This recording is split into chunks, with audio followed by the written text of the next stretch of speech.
Welcome to something new on Planet Auto. Viewers car reviews. Yes, that means that people who watch the channel get to give us their cars. Enjoy.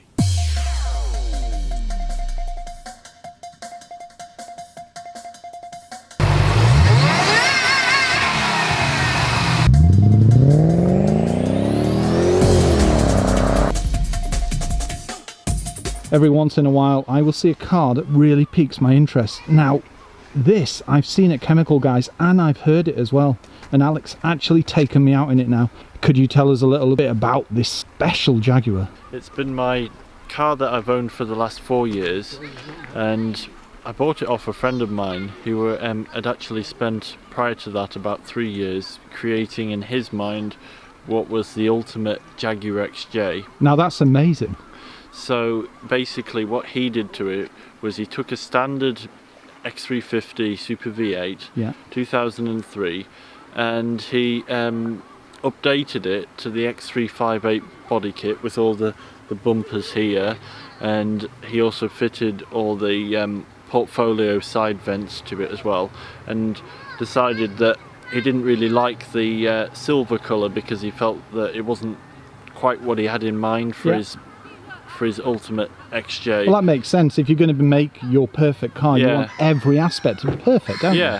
So the colour he decided on was a Jaguar factory colour called Black Cherry, and luckily tonight you can actually see from different angles. That's why we can see the red.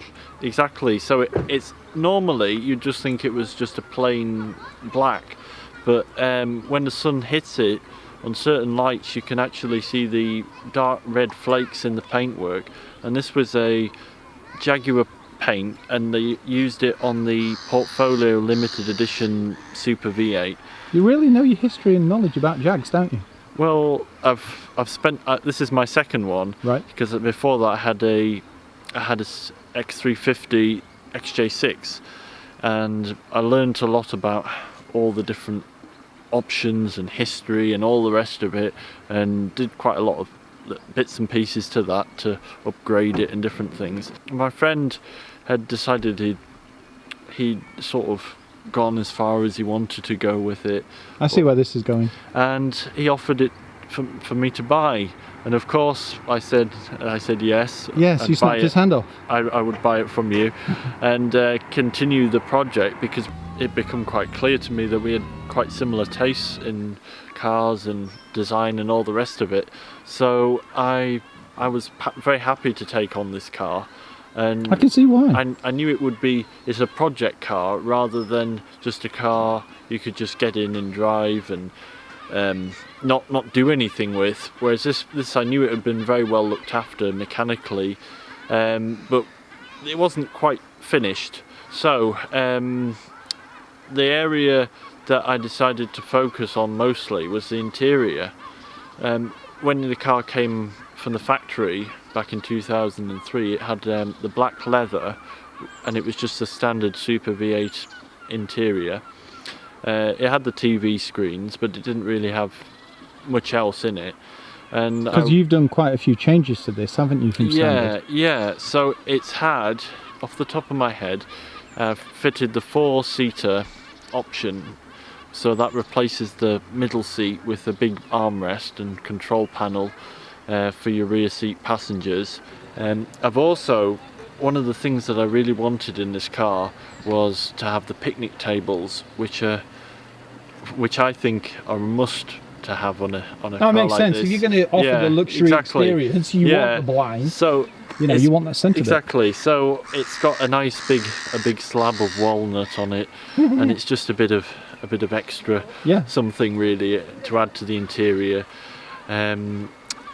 So that's on the back seats, and it's also it's completely retrimmed as well, isn't it? The whole entire new seats. Jaguar cushions as well. Yeah, well I had them custom made as well, because I had the idea. I saw on the new Mercedes Maybach and to have on the new Bentleys as well, they do the same thing. So I thought, well, why not have something a bit similar for a Jaguar? Yeah. So I was quite pleased with how they turned out. Yeah. And of course all the seats, because it's a Super V8, they are electric as well, memory seats in the back. The only extra that's missing from the car is the rear 4-zone climate control, which I have got all the parts if I wanted to retrofit it. Yeah, I can imagine that being a little bit of a challenge, you have to run pipe work and all the rest of it. Yeah, so I can imagine. I've left it well alone. Well, it's there for a rainy day, isn't it? Exactly. And the carpets, they stayed as factory. They're just the standard black. But on the roof, the headlining, actually retrimmed it in suede. Now, I understand this isn't completely standard and may have had a few tweaks, the engine? That's right, yeah. So basically it's had for these engines, there's quite a few popular modifications, which there's nothing major to it, but they just sort of enhance it a bit. So the first one was to put the supercharger pulley on, so that just changes the way that it's geared from the engine, and it just means that it rotates quicker earlier on. Does it give it that beautiful tone then? So yes, it helps. A bit of extra supercharger whine. You can really hear it now. Also, it's got an intake on it, so there's an elbow which takes air from the air filters into the throttle body. That's been replaced. Can we open the bonnet so you can point out some of these aspects? I'll show you, yeah.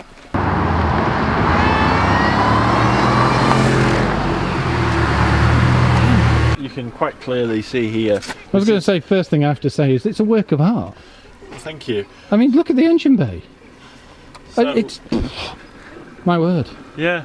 Well, it's one of the areas that I've focused on quite a lot is the engine bay, because I thought it was a bit of a disappointment. Just coming. It isn't now. Well, after all this work, yeah. But from the factory, you don't really see any of this. Is it all under covers? Exactly, so it's under a plastic cover. Yeah. So I like these castings. I think they've put some effort into putting the lettering on. They have. But then they cover it all with plastic. Yeah, I know. So so all this is the elbow here. Yeah. That goes from the intake, and that's just basically a nice free flowing elbow from the factory. Jaguar weren't sure that their clients really wanted to hear the supercharger, No, that makes because sense, they might be a bit older. Refinement, and they just want quietness. So they actually designed the intake to be a bit restrictive. Ah, okay. And did that restrict brake horsepower as well? So it would have done, yes. Yeah. So you've lost horsepower, and you lose a lot of whine as well from the supercharger. So this two things you don't want to lose on a car like this. Exactly.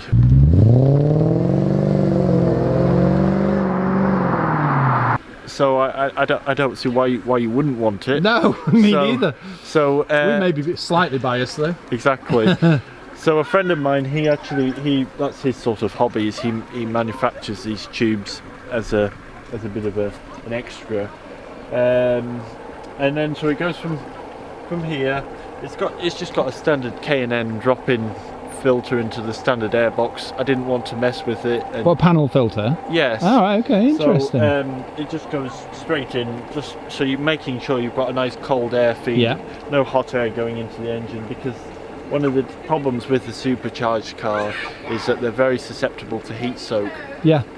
And to be honest, the next thing I'd like to do with the car is to help solve that, because I believe it does heat soak. Oh, interesting. Because apparently when you put the smaller pulley on, you're actually, because the supercharger is working harder and heat and all the rest of it, you actually can lose power if the air starts getting hot and all the rest of it. Yeah, no, I can understand that, yeah. So I've thought about maybe methanol water injection, and I think that would be definitely... My word. maybe next to 30 horsepower or so. Yeah. Or maybe even just putting, because believe it or not, these pipes going in, these are supposed to cool the supercharger. Right, okay. But believe it or not, these pipes that are cooling it, they're the hot coolant trying to cool your engine at the same time.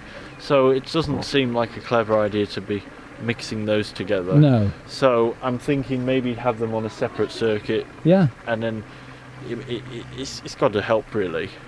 It is an ongoing project, even though you've got it to where you want it. Yeah, well, it functions beautifully. It's Yeah. my daily driver. How many brake horsepower is it? So it's around about 450. No.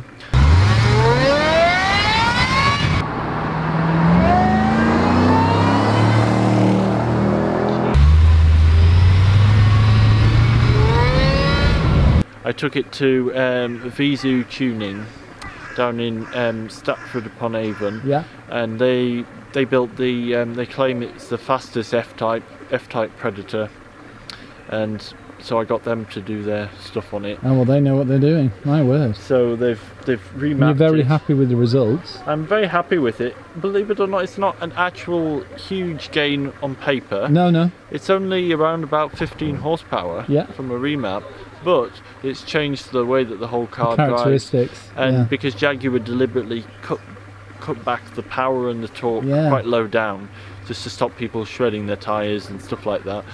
But I took it the day after I got it remapped. I wanted to test it out. I took it to Santa Pod. I've been there quite a few times over the years. And you did a quarter of a mile. So I did a quarter mile in it. Before that, it was running sort of low 13s on it. And then I was very pleased. First run of the day, I couldn't believe it. It ran a 12.89. That's crazy. Which is sort of your E92 V8 M3 sort of speed. Yes, it is. Yeah. And it's a 4-door saloon. That's a great big thing. Yeah. It just shows you that because it's aluminium bodywork. It's very lightweight. And it doesn't really weigh that much. It doesn't weigh that much more than a large family That's car. quite staggering, isn't it? Yeah. So that's one of the things I really like about it. From the factory, the traction control is quite overzealous. It'll kick in quite easily, and especially now with the remap and all the rest of it, it's what happens is if you use just a little bit too much throttle in low gears or from a standing start, all that happens is it will cut the power to your wheels completely.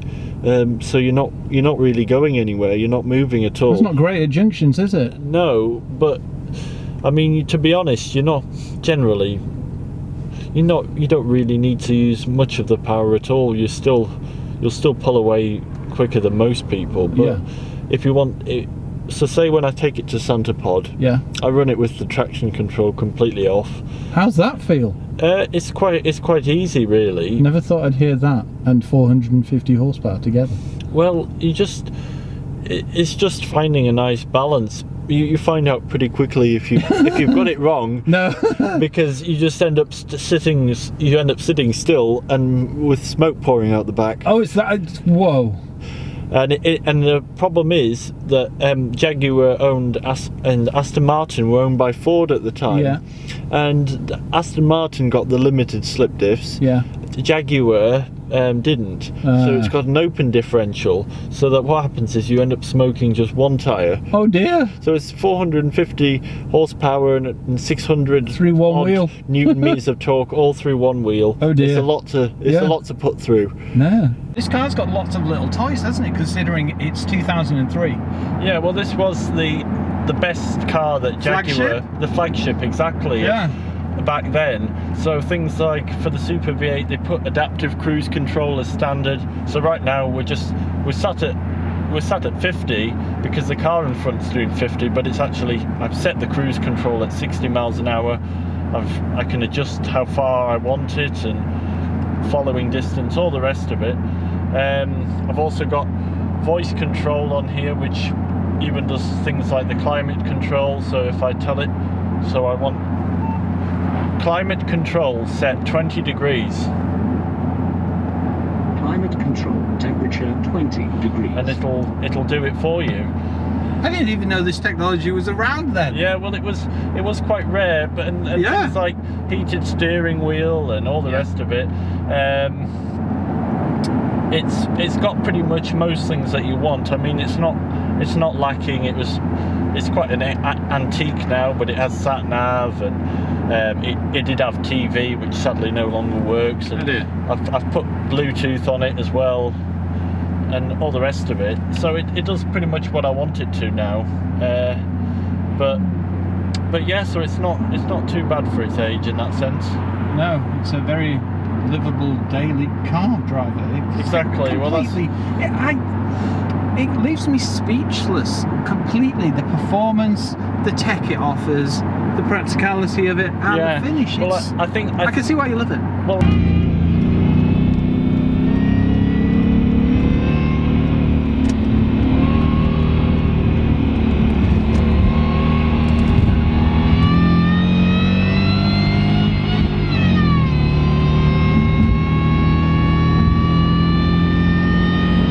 I think they're incredibly undervalued because now you can buy an XJ and you can pay almost nothing for it.